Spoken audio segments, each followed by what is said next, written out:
Halo Sobat GP semuanya, jumpa lagi dengan saya di channel Guru Peduli yang dalam kesempatan video kali ini saya akan membahas tentang seleksi kompetensi teknis untuk P3K Guru tahap ketiga dengan sub pokok bahasan penilaian dan model pembelajaran.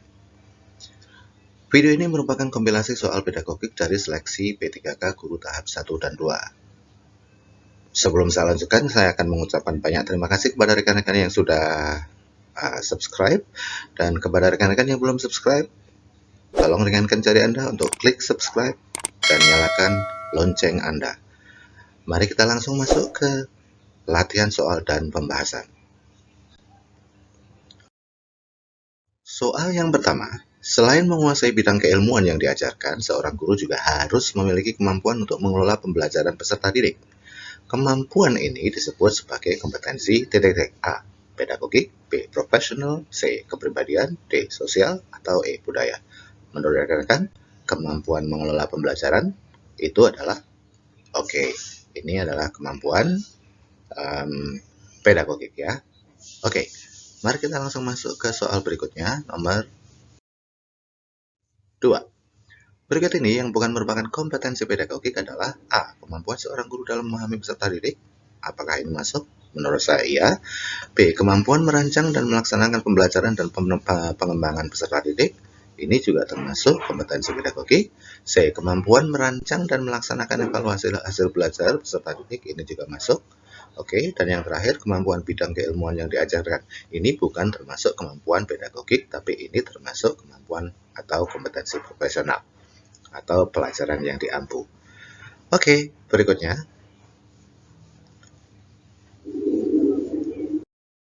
Soal nomor 3.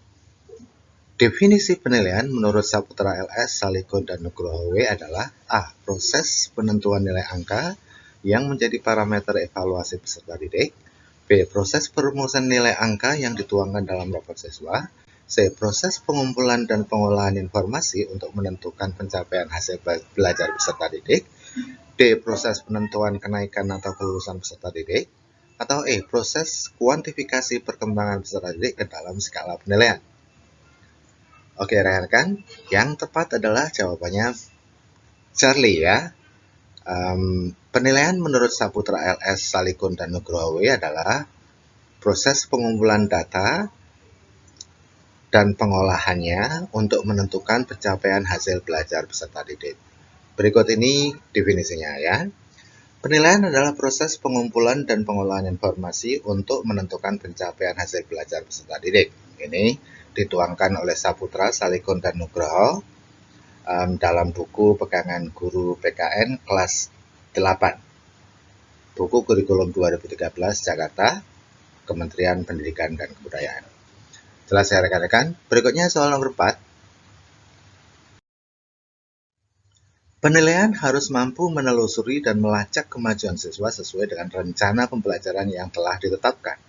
Penilaian ini disebut juga penilaian A. Keeping track, B. Checking up, C. Finding out, D. Summing up, atau E. Finding in. Baik rekan-rekan, ya. Kata kunci dalam pertanyaan ini adalah menelusuri dan melacak. Menurut rekan-rekan, kata yang artinya dari kelima pilihan ini yang artinya adalah menelusuri dan melacak itu adalah keeping track. Ya, baik rekan-rekan, ada 4 tujuan di dalam penilaian itu ya. Keeping track, checking up, finding out, dan summing up itu sebetulnya adalah 4 tujuan penilaian di kelas oleh guru. Itu menurut Chittenden ya, dalam bukunya Authentic Assessment, Evaluation, and Documentation of Students' Performance ya. Itu ada 4. Ada keeping track, ada checking up, ada finding out, dan ada summing up. Jadi ini merupakan tujuan penilaian. Nah, untuk menjawab soal-soal yang berhubungan dengan tujuan penilaian di kelas ini ya, rekan-rekan tinggal mengingat saja artinya. Keeping track itu menelusuri dan melacak. Sementara checking up itu adalah mengecek, dan finding out itu mencari, dan sum up atau to sum up atau summing up itu adalah penyimpulan. Jelas ya rekan-rekan? Berikutnya soal nomor 5. Penilaian harus mampu mengecek ketercapaian kemampuan peserta didik dalam proses pembelajaran. Nah, Tadi mengecek, berarti jawabannya adalah checking up. Nah, arti yang sesungguhnya yang dimaksud dengan checking up atau mengecek ketercapaian kemampuan peserta didik dalam proses pembelajaran, ya, itu digunakan untuk apa? Mengecek apakah ada kelemahan-kelemahan yang dialami anak didik dalam proses pembelajaran, ya, melalui penilaian kelas, baik yang bersifat formal maupun informal. Guru melakukan pengecekan kemampuan atau kompetensi apa yang sudah siswa kuasai dan apa yang belum dikuasai. Jelas ya rekan-rekan? Berikutnya nomor 6. Anda memulai sesi belajar dengan menyampaikan suatu permasalahan guna menggugah dan menimbulkan dan merangsang rasa penasaran para siswa. Langkah ini Anda lakukan dengan tujuan untuk mendorong siswa agar mau mengembangkan kreativitasnya. Langkah yang Anda lakukan ini merupakan bagian dari modal pembelajaran A. Portfolio, B. Scientific, C. Penemuan atau discovery learning, ya, authentic, atau E. Contextual teaching and learning. Kata kunci dalam pertanyaan itu adalah mengembangkan kreativitas. Ketika kita mengajak siswa untuk mengembangkan kreativitas, itu artinya kita mencoba untuk menemukan sesuatu, ya. Ini merupakan modal pembelajaran penemuan atau discovery learning. Berikutnya nomor 7. Pak Udin mengawali pelajaran dengan merumuskan pertanyaan, mengumpulkan data atau informasi dengan berbagai teknik, kemudian mengasosiasi, menganalisa, mengolah data informasi tersebut dan menarik kesimpulan. Ya, ini rekan-rekan pasti tahu ya, ketika kita mengumpulkan data, kemudian menganalisis data, mengolah dan menganalisis data dan mengambil kesimpulan, itu adalah sesuatu yang scientific. Jadi ini adalah merupakan model pembelajaran scientific. Berikutnya nomor 8. Berikutnya soal nomor 8. Manakah cara yang paling efektif dan bermakna dalam mengkomunikasikan hasil penilaian harian atau capaian sementara kepada siswa dan orang tua? A. Menggunakan angka-angka dan peringkat sementara siswa dalam kelas. B. Menggunakan angka-angka tanpa disertai peringkat. C. Dalam bentuk kategori, misalnya A sangat baik, B baik, C kurang, D kurang sekali misalnya. Atau D dalam bentuk angka, KKM yang dicapai pada mata pelajaran dan kelulusannya. KKM itu adalah kriteria ketuntasan minimal, ya, oke. Atau E dalam bentuk deskripsi tentang KKM atau kriteria ketuntasan minimal yang sudah dicapai dan yang belum dicapai menurut rekan-rekan.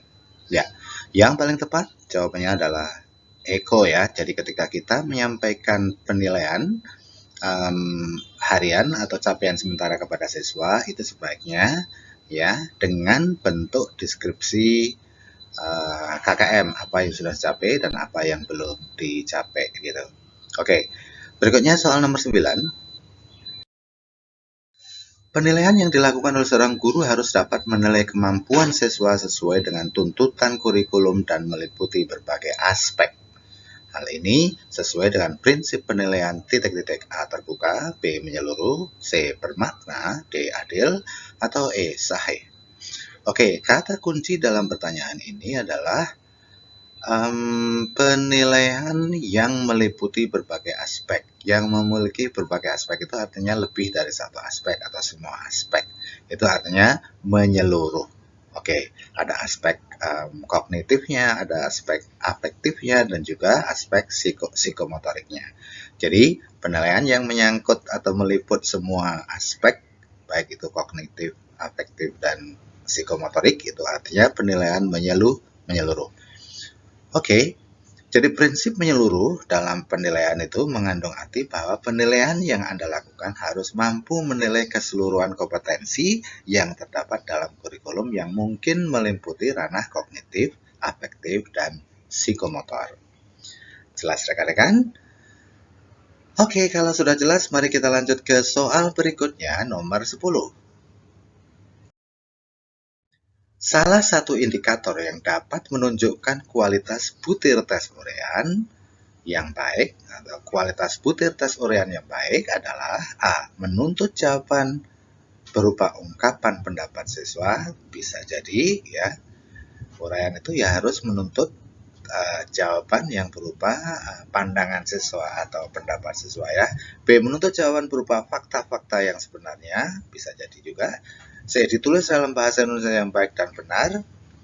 D. Ditulis oleh guru yang mengajar di kelas, tidak harus. Pertanyaan tidak berupa kalimat yang panjang, tidak harus juga. Oke, jadi menurut rekan-rekan yang paling tepat ini adalah apa? Ya, menuntut jawaban berupa ungkapan pendapat siswa. Artinya original dari siswa atau pendapatnya siswa tentang suatu pertanyaan. Oke, berikutnya nomor 11. Berikut ini merupakan faktor-faktor yang perlu diperhatikan dalam pengembangan kisi-kisi tes uraian, kecuali penentuan alokasi waktu, apakah itu harus masuk? Betul. B. Penentuan pokok bahasan? Iya. Oke. C. Penentuan indikator atau tujuan? Menurut saya tidak harus ya, tapi harus ada distribusi butir soal. Oke. Jadi yang kurang tepat di sini adalah Charlie. Ya. Berikutnya nomor 12. Berdasarkan hasil tes, para siswa dikelompokkan menjadi beberapa kelas sesuai dengan tingkat kemampuannya. Berarti ini mengelompokkan. Tes seperti ini disebut apa? Placement test atau tes penempatan. Menempatkan siswa sesuai dengan tingkat kemampuannya. Berikutnya nomor 13. Perhatikan rumusan tujuan berikut. Disediakan 2 magnet dan paku, siswa melakukan percobaan tarik-menarik klub medan tarik-menarik kutub medan magnet. Komponen tujuan pembelajaran yang kurang dari rumusan tujuan tersebut di atas adalah A. Condition, B. Behavior, C. Condition dan degrees, D. Audience, atau E. Degree. Oke. Rekan-rekan masih ingat ya, ketika kita merumuskan tujuan pembelajaran itu harus ada 4 komponen A, B, C, D. A itu audience, ya, oke. B itu behavior, C itu condition, dan D itu degree. Kita lihat. Apakah ada A-nya, audience-nya? Ada, siswa. Oke. Behavior-nya ada, melakukan percobaan tarik-menarik kutub medan magnet. Itu behavior-nya. Kemudian condition-nya ada, disediakan 2 magnet dan paku. Oke. Yang tidak ada apa? Yang tidak ada adalah degree. Jadi jawabannya di sini adalah echo. Berikutnya nomor 14. Untuk mencegah terjadinya jawaban sesuai yang sangat beragam, jenis tes uraian yang paling tepat digunakan adalah tes uraian terbatas. Kalau uraian bebas pasti akan sangat beragam. Oke, soal berikutnya nomor 15. Dalam rangka menilai tingkat keberhasilan pembelajaran, maka perlu dilakukan penilaian dalam bentuk tes. Di dalam penilaian dikenal istilah tes formatif dan tes sumatif. Perbedaannya adalah, rekan-rekan pasti tahu. Sumatif itu pasti dilaksanakan pada akhir semester, sementara formatif itu harian. Oke. Kemudian cakupan materinya pun, ya oke. Nah oke. Jadi ini jawabannya tepat adalah Charlie ya, cakupan materi dan waktu pelaksanaannya. Oke. Ya. Berikutnya soal nomor 16. Penilaian yang dilakukan oleh seorang guru harus didasarkan pada prosedur dan kriteria yang jelas, tidak dipengaruhi oleh subjektivitas. Tidak, kata kunci dalam soal ini adalah tidak dipengaruhi oleh subjektivitas, berarti harus objektif. Jawabannya langsung saja E. Oke. Berikutnya, nomor 17. Ketika seorang guru olahraga mengadakan penilaian praktek berenang, prinsip penilaian yang dilakukan adalah apa? Ya, kalau berenang itu kan jelas ya, validitas atau sahih. Oke. Berikutnya nomor 18. Pak Joko adalah seorang guru seni. Hari ini dia ingin menilai kemampuan siswa dalam membuat lukisan. Selain menilai lukisan siswa, Pak Joko juga menilai teknik menggambar siswa, cara siswa menggunakan alat dan perlengkapan, serta sikap siswa dalam menghargai karya temannya. Penilaian yang dilakukan Pak Joko menerapkan prinsip, jadi dia tidak hanya hasilnya saja, tapi juga prosesnya, caranya. Ini namanya menyeluruh. Oke. Ya, yang dimaksud dengan prinsip penilaian menyeluruh itu adalah penilaian terhadap peserta didik ya yang mencakup semua aspek kompetensi dengan menggunakan berbagai teknik penilaian yang sesuai untuk memantau perkembangan kemampuan peserta didik. Oke. Berikutnya nomor 19. Guru A selalu memberi nilai rapot tinggi kepada siswa B yang kebetulan adalah keponakannya. Praktek pemberian nilai seperti ini bertentangan dengan prinsip penilaian. Iya. Apa? Oke, objektif. Artinya dia tidak objektif, dia subjektif. Hanya karena keponakannya maka dia diberikan nilai tinggi. Itu kurang tepat ya. Itu bertentangan dengan prinsip penilaian objektif. Oke. Berikutnya 20. Dari banyaknya definisi atau batasan yang dikemukakan oleh para ahli, ya, esensi dari pengertian penilaian portofolio adalah apa, rekan-rekan? Portofolio itu jelas ya, kumpulan ya. Oke, portofolio kumpulan. Kalau di sini adalah portofolio hasil kerja siswa atau hasil kerja siswa, berarti kumpulan hasil karya siswa. Jadi portofolio itu adalah kumpulan hasil karya seorang peserta didik sebagai hasil pelaksanaan tugas kinerja yang ditentukan oleh guru atau oleh peserta didik bersama guru sebagai bagian dari usaha untuk mencapai tujuan belajar. Jadi ini jawabannya adalah A ya, oke, kumpulan hasil karya siswa. Soal nomor 21. Ibu Rani, seorang guru matematika di sekolah X, mengadakan penilaian harian. Ia meminta siswa untuk mengerjakan 7 nomor soal dari 10 soal yang diberikan. Praktek penilaian seperti ini tidak sesuai dengan prinsip penilaian apa, rekan-rekan? Tidak sesuai dengan prinsip penilaian adil. Kenapa? Karena siswa bisa memilih sesuai dengan yang mereka lakukan dan itu tidak adil, gitu ya. Oke. Ya. Apa sih arti prinsip adil dalam penilaian itu? Kita lihat ya. Adil berarti penilaian tidak menguntungkan atau merugikan peserta didik karena berkebutuhan khusus serta perbedaan latar belakang agama, suku, budaya, adat istiadat atau status sosial ekonomi dan gender gitu ya rekan-rekan. Ya. Oke. Berikutnya soal nomor 22. Sesaat setelah pembagian rapot, seorang guru didatangi oleh seorang wali murid yang protes karena nilai anaknya kurang memuaskan. Padahal, menurut wali murid tersebut, anaknya adalah siswa yang pintar. Guru tersebut kemudian menjelaskan teknik, prosedur, dan hasil pengolahan nilainya dari nilai harian, ya, kemudian nilai PTS, ya, kemudian juga nilai PAS akhir semester, serta nilai sikap siswa dengan buku catatan penilaian yang lengkap. Dan akhirnya wali murid tersebut dapat mengerti dan menerima data dan fakta yang disajikan oleh guru tersebut. Dengan demikian, guru tersebut telah melaksanakan prinsip penilaian yang bisa dipertanggungjawabkan. Artinya akuntabel. Oke, berikutnya soal nomor 23. Dalam setiap kali penilaian, seorang guru selalu membuat rubrik penilaian yang berisi kriteria penilaian yang mencerminkan kompetensi yang akan dinilai. Hal ini sesuai dengan prinsip penilaian, kata kuncinya apa? Kriteria. Berarti dia beracuan kepada kriteria. Oke. Berikutnya soal nomor 24. Dalam setiap pembelajaran, Pak Hendro selalu mengadakan penilaian untuk melihat daya serap siswa terhadap materi yang telah diberikan atau baru saja diberikan. Dengan demikian, Pak Hendro dapat menggunakan informasi yang didapat dari penilaian tersebut untuk mengetahui apakah pembelajarannya berhasil atau tidak. Prinsip seperti ini atau prinsip penilaian seperti ini disebut penilaian